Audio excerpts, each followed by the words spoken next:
It was a cold, dark winter night. No.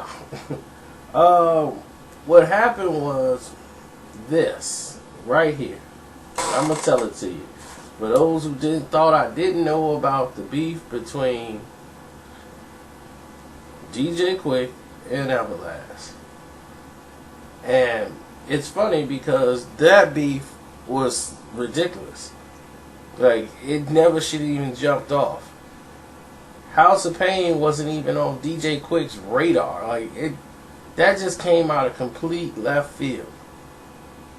But DJ Quik had done an interview, and he was the first rapper that I know from the West Coast to be completely hated by the East Coast during that time, because him and his battle with Tim Dog in this South Bronx thing. And he had a line on his song from the PPC, the Penthouse Players Click, LTD, and on that PSFU2, on that song, and he said, if you look in the Source Mag and don't see me, it's because the effing East Coast is the enemy. And I got something that'll serve you right. Nighty night, mother. Sleep tight. And when he said that line, everybody, not everybody, but the people who paid attention to it, they took that line to offense on the East Coast. So DJ Quik didn't have a lot of friends on the East Coast after that line. You know, people who did like his music was like, hey, he talking about the East Coast.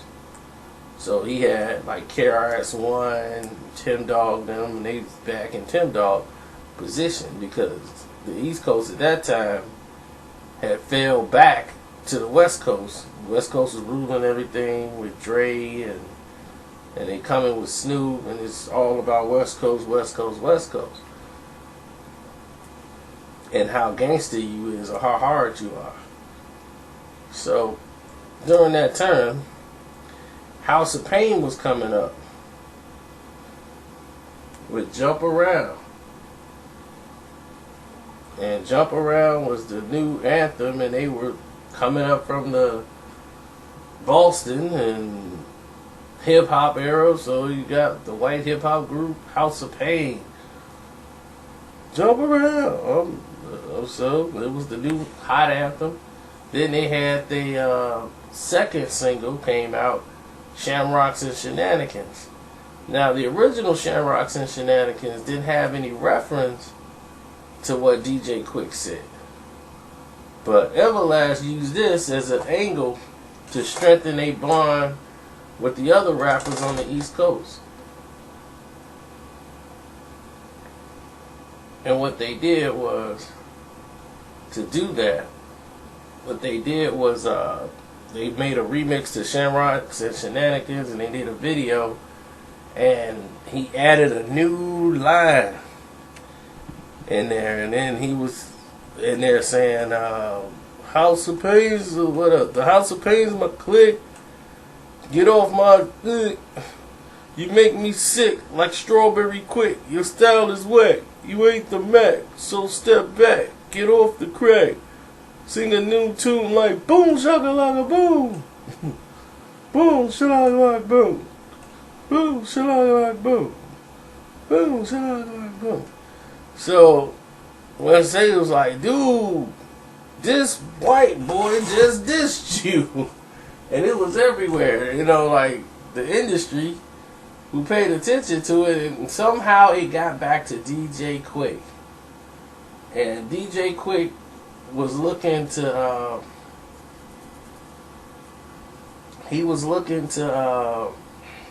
do a show on the East Coast, and they thought Boston would be the ideal neutral ground place for him to do a show when they had this concert coming around. And they's like, nah, you can't even do it there. Like, you gotta go all the way to, they had where, Philadelphia or somewhere. They had it somewhere out. to where they could have it. But Boston wasn't going to be the place. It was really, really cruel, really cold. They didn't want them there. And it was borderline like racist to the fact that they didn't want DJ Quik to show up there because of the House of Pain didn't want him there. And it was like, what? And then that's when Quik found out a lot more about the beef. And they was like, we didn't want any trouble. And they was like, trouble? Like DJ Quik like didn't even pick this guy up on the radar, but he was offended that in his mind state, what he looking at is this white boy thinks it's okay to diss me. Out of all the black rappers in the game who sing gangster rap or whatever, he picked me. Like I'm the one to go at. And that was not cool with DJ Quik. DJ Quik wanted to fight him when he was in Boston. And he was like, man, he was in Boston, they wouldn't let them perform. And he was looking for Everlast. Like, anybody know where he's at now? Like, get me to his house. Get me to him. Me and him can have a talk, man to man, and we can go in the back and fight. Because at the end of the day, me and him got to throw hands. That's how DJ Quik was. Because he's like, I can't let this happen. Let this white boy feel comfortable with dissing me.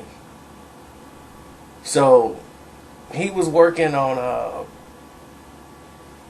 at this time, because I don't even think the MC8 beef had really kicked off yet, because I think that didn't even really happen yet, because it's Straight Up Menace or whatever, just they both was on the soundtrack. It didn't really kick off at that time. But when he had a song he put out for the Menace to Society soundtrack, he wanted to put it out there because that soundtrack was going to go everywhere, not just on the West Coast. It was going to be everywhere. So it was a chance for him to put that soundtrack out that had everybody on it. So he saved the disc record and put it out there. And he was just mad. Yeah, man, right back on your ass. I hid in the bushes and I crept through the grass. What you running for, man? You fake Irish nugget. You got a big booty at me like a bit jacket. You look like a Roman, but you try to clown. I kicked you in your ass. That's why you jump around. So don't try to F with a cop there, nigga. I'm going to let you know who Daddy on the... Daddy is the one in there, man. Okay. So he made the song You Can't F with a nigga in 83. Not 83, but 93.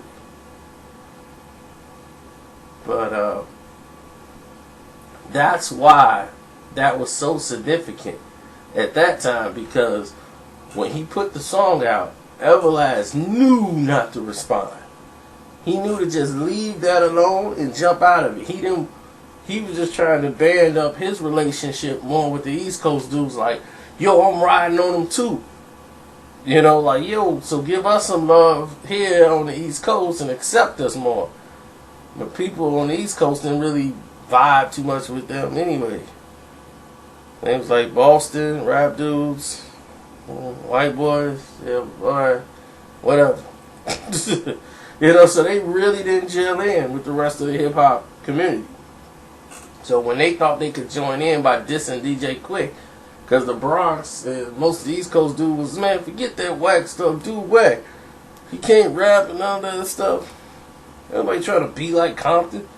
So, you know, when all that stuff out there, they thinking Quik was hard and all this stuff, so, and Tim Dog just came down like, man, I'm going to crush all that. And when he came out with his flavor and did what he did, it led to this big thing you saw here. But it faded away because they didn't want to get into no back and forth dissing with DJ Quik, and it turned into something they didn't want.